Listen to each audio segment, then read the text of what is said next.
Oh, here we are again. I've not had no further action since I lost that fish. I inspected the line afterwards, and there was a couple of nicks in it and a rough area. No, rough area, sort of a pigtaily area, but it wasn't totally pigtaily, if you know what I mean. So, I mean, that was above the leader, so God knows what it was.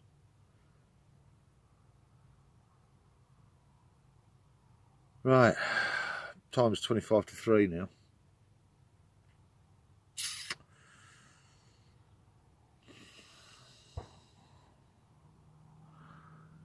I've not seen anything on the surface. The air temperature's 10 degrees because I've just had a look on my phone. The water temperature was 9.5.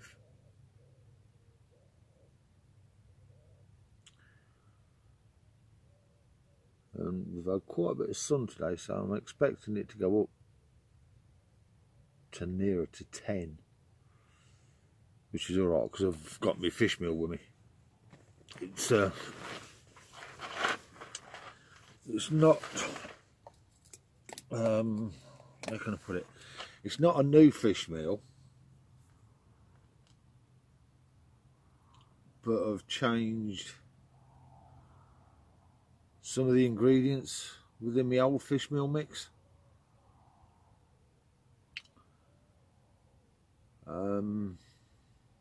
Different flavour combination to what it was last year. Totally different. Oh, there you go. I've gone for 2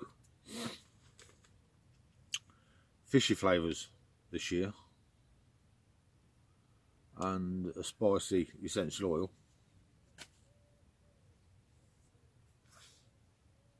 No, 3 fishy flavours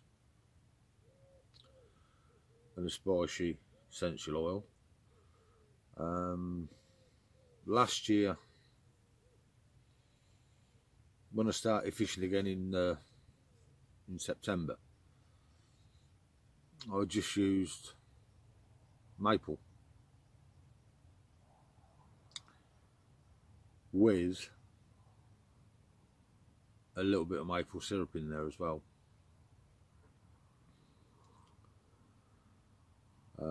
That done quite well. On the complex of lakes, to be perfectly honest, I don't know anybody else that rolls their own.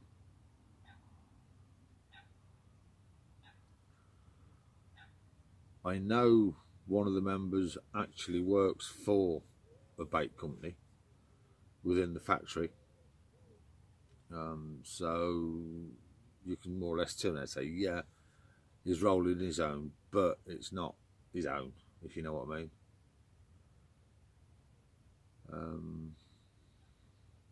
There's quite a few people on CBS, Custom Bait Services. There's people on Dynamite, DNA, Essential Baits.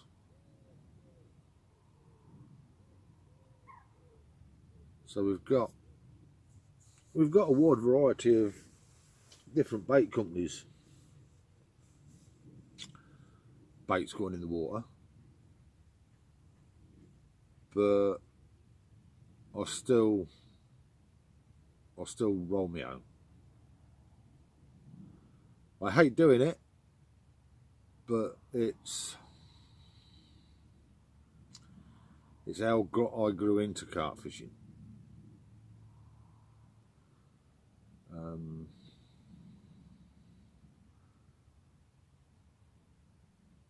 you'd be fishing a lake with, I mean, I started off, well, my first special was trout pellet post. And you'd be fishing a lake and you'd hear a whisper of a different ingredient. And there weren't no internet back then. So it was a case of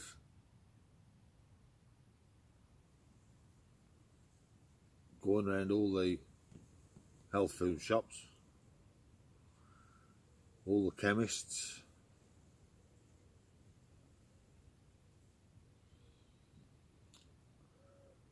and places like that to find this different ingredient to add to your bait. The one I always remember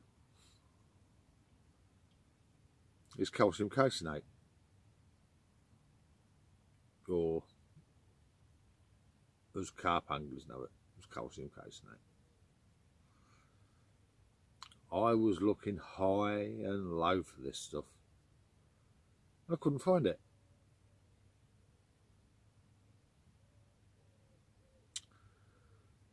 And I was talking to my mate, one of my schoolmates,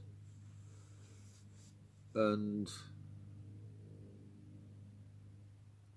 his dad was a chemist. So I told him, been looking all over for this and all over for that.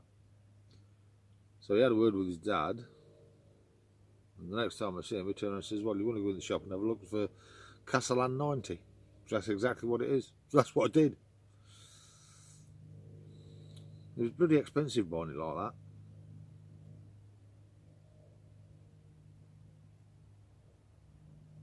But it worked. And it's an ingredient I still use today in my bird food mix, winter mix. Oh, there you go.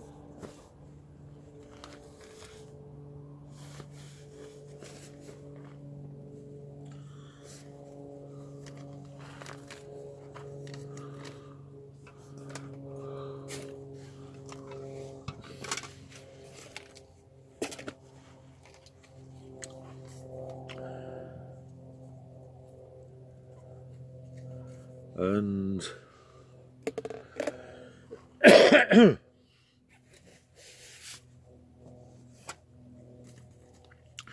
because it's a soluble milk powder,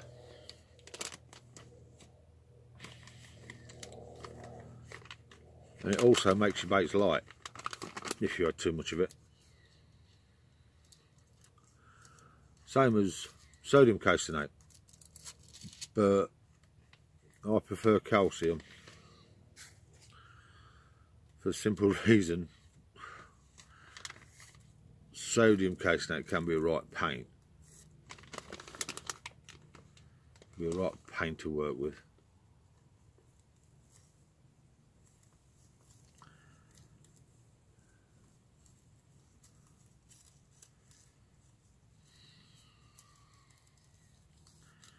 I mean, I'm working on a bait for the winter.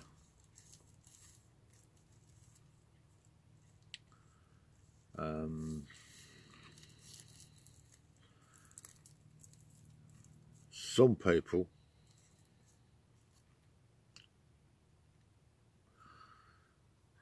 when they see it, I know what they're going to say. When they see it and when they smell it, I know exactly what they're going to say. That's a copy of Sticky Baits Manila. Trust me, it won't be a copy of Sticky Baits Manila.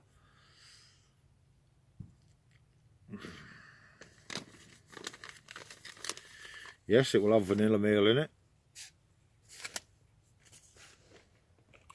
Yes, it will have bird foods in it.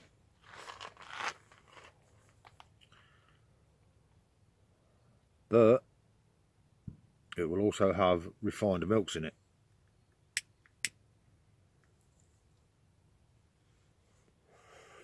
Then it will also have two ingredients that I rate really high for winter. Well, I'll rate them really high anyway, but they really do come into their own in the winter, I feel.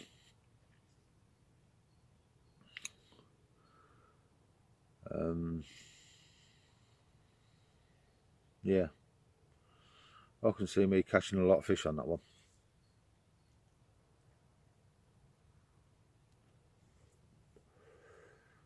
A lot of fish.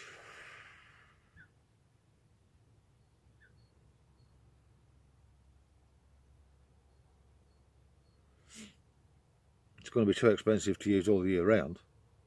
Well, for me anyway.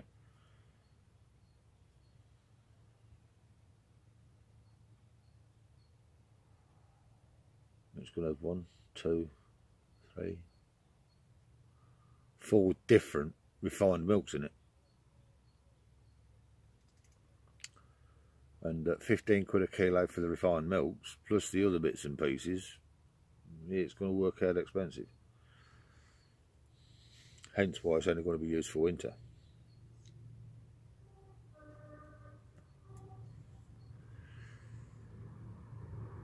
I know we're only just turned into spring, but you've got to plan ahead.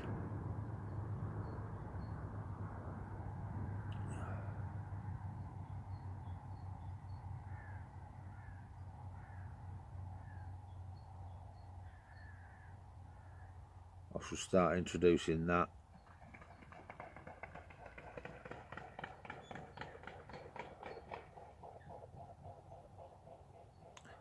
I should start introducing that in September. We've got 12 days off in September.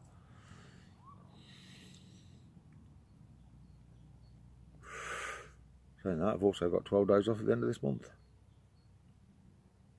So some of that will be fishing.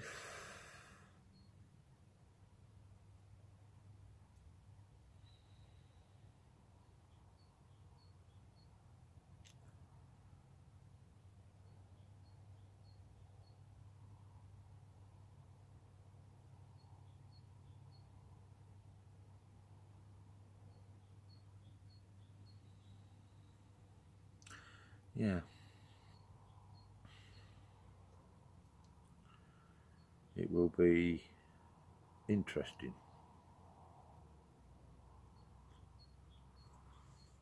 Don't know whether to come on this lake. Don't know whether to stay on this lake all year actually.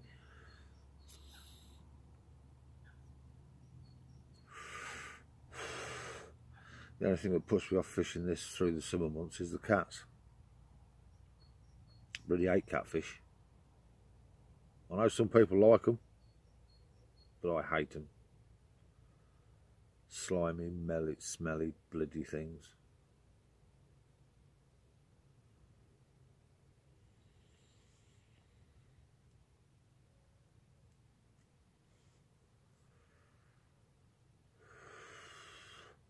Caught my first catfish in 1976. On a size 4 Oleon door hook. With as many maggots as I could get on it. And I had that at 2 o'clock in the morning. Before the days we had head torches. So we used to buy little torches and we used to put them in the mouth to do all the unhooking and baiting up and what have you at night. Yeah, that was a multitask. Trust me.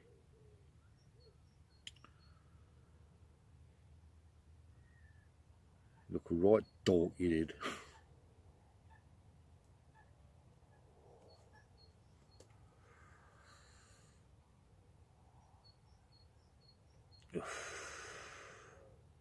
Seen a lot of changes in carp fishing, a hell of a lot.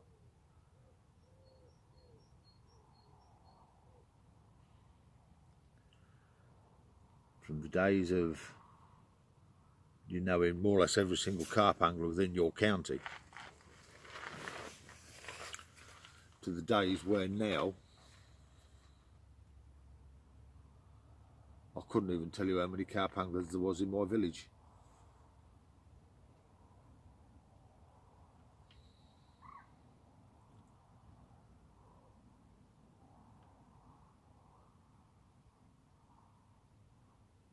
'30s was very, very rare fish indeed.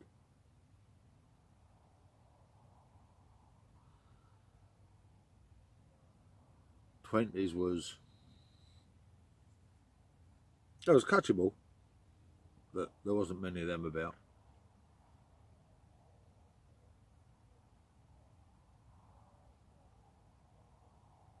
I mean, also in 1976 I had my first 20.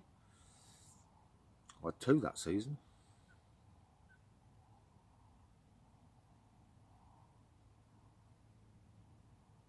When I first started off carp fishing,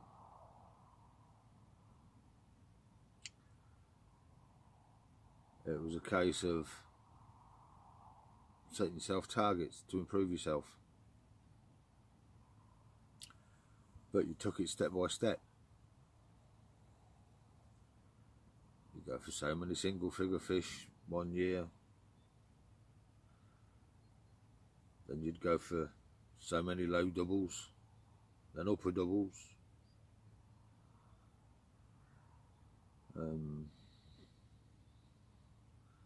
when you got really good, you'd try and go for a few 20s.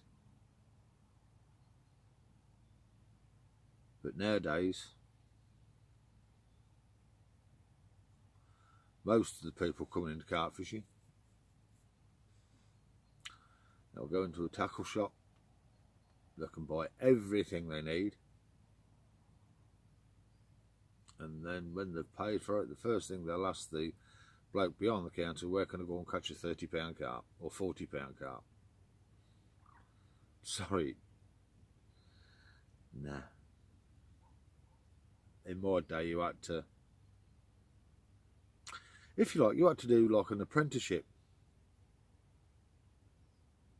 I know it sounds stupid, but yeah, you did. You had to do yourself an apprenticeship.